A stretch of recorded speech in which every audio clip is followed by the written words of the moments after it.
So Louisiana Pacific and several other brands do have a siding product, and they're all very similar, but they're an engineered wood type product. There's been a few variations of those products over the years. Some of the things that really give me anxiety as a contractor, and ultimately the one that has to be the expert and help you decide what goes on your home. Engineered wood scares me because, again, we have a lot of humidity, a lot of hot and cold. So wood, by nature's design, loves to absorb water. So that's what wood does. So when your house is getting wet and all that humidity and the moisture of content is passing in and out of your home, all that siding can do is just sit there and soak it up and swell up. Unfortunately, for many, many homeowners across the country, there was about a $50 billion class action lawsuit that happened in the 1990s for several companies. Masonite, Weyerhaeuser, Louisiana Pacific was one of them.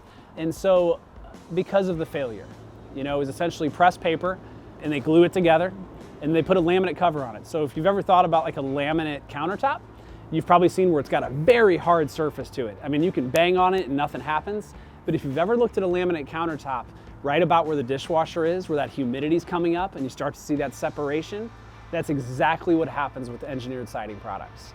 So again, day one probably looks pretty good. You can beat it with baseball bats. You can take baseballs to it. It's great. I mean, it holds up against impact very well. Where it doesn't hold up is water. So even though we talk about, well, it can be hail resistant, it can handle baseballs, it can handle, all the impacts, that's all fine and dandy, but I think the number one enemy here is going to be moisture, day in and day out. So I can't stand behind a product that I feel pretty confident is going to eventually delaminate, rot, and start to edge check, just like the products did back in the 90s, and they had colossal failures. I think if we look for any pros in engineered wood, it would be that it can kind of give that same, authentic look like a James Hardie siding does. It is sort of the anti-vinyl because it does have that wood look to it, and it essentially is wood. It's also very expensive. In many cases, it actually costs more than James Hardie siding.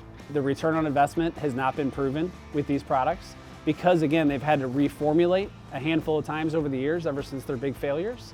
It's hard to say at this point still, is that product going to last 30, 40, 50 years? I don't really get too bought in when I see somebody put a 50-year warranty on something. I need to actually see it live out that time, because they can put a 100-year warranty on it. It doesn't mean much to me. So the pros would be about that, is that it does have the authentic look on day one, but day one's easy. I feel like if a contractor does a good install, we can make any product look good day one, in year two. I have to think about what that product's going to look like for you year 10, year 15, year 20, assuming you stay in that house, or even for the next owner. That'd be the last thing I'd want, is for you to have to make another investment in your siding or your windows when you've already made this big investment the first time, which it really should be a one and done type of investment.